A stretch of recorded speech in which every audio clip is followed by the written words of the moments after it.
La femme de Riboku se fait exploser par toute la Chine et c'est pas un spectacle déplaisant. Et bonjour à tous, ici le Général Tempête. Cette semaine, on se retrouve pour le rapport du chapitre 872, un chapitre qui poursuit sur la percée du trio Shin, Kyukai, Muten. Je filme actuellement à Yuyuan Garden, une place magnifique à Shanghai, mais bondée de monde, donc j'espère que je vais pouvoir isoler le son. Et générique.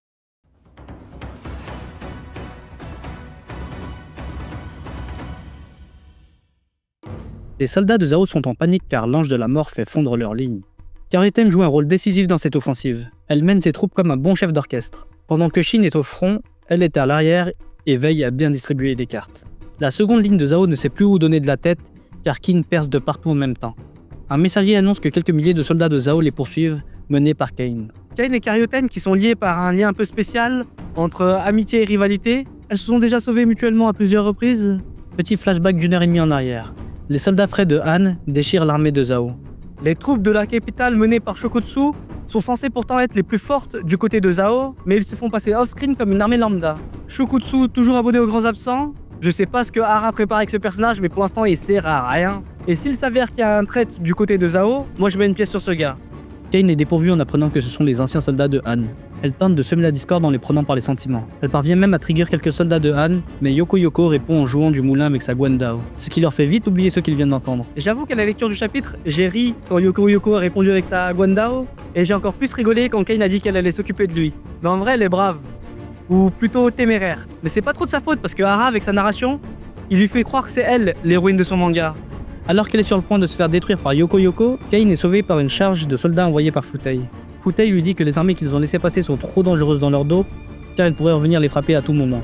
Et afin d'éviter un retour de bâton, il lui demande de les coller au cul. Ce qu'elle s'empresse de faire, et alors qu'elle est sur la route pour rejoindre l'arrière de la Ishin, elle se fait embusquer par Takukei. Et elle est encore là, cette vieille branche de Takukei. Takukei, il est là depuis la première bataille.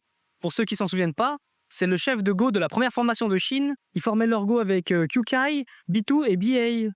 Et je dis ça de mémoire, reprenez-moi si je me trompe, parce que j'ai pas les tomes sur moi en Chine. Takukei fait pleuvoir la mort sur ses cavaliers qui, en panique, sont aveugles à toute stratégie et se prennent une autre embuscade menée par Sosui. Elle finira par échapper à la mort à 3 reprises dans ce chapitre. Karyuten dans ce chapitre pulvérise Cain sur tous les fronts. Maintenant que la menace de l'arrière est neutralisée, on regarde vers l'avant. Et leur puissante offensive semble avoir été stoppée. Ruan, la stratège, élève de Riboku, a permis d'endiguer l'attaque. Elle présente un caractère en contraste avec son apparence. Un visage de fleur au cœur serpent, qui parle avec beaucoup de cynisme. Et j'aime déjà bien ce personnage, avec une façon de faire et de penser qui contraste beaucoup avec son maître. Elle a une forte personnalité que je trouve cool. Elle fait même une remarque esthétique sur le casque du général en charge de ce front. Une remarque que je m'étais aussi faite. En somme, elle se présente comme un bel adversaire pour Karyuten. Elle a stoppé l'offensive comme son collègue a dû stopper l'offensive de Kyukai. Mais ils sont réalistes, ils savent qu'ils ne font que temporiser. Ce sont des personnages mesurés, clairement présentés comme des mini-boss, pas des personnages assez puissants pour retourner un champ de bataille, mais assez capables pour pouvoir l'influencer. On continue sur le Riboku Ranking. Je vous parle de Kingdom toutes les semaines, donc il faut aussi que je vous dise ce que j'aime pas. Je trouve les oreilles de Hara affreuses. Ah, vous l'avez pas vu venir celle-là, hein?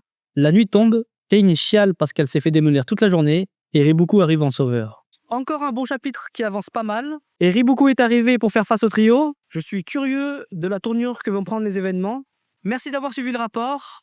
On se retrouve la semaine prochaine. Pensez à liker, à vous abonner.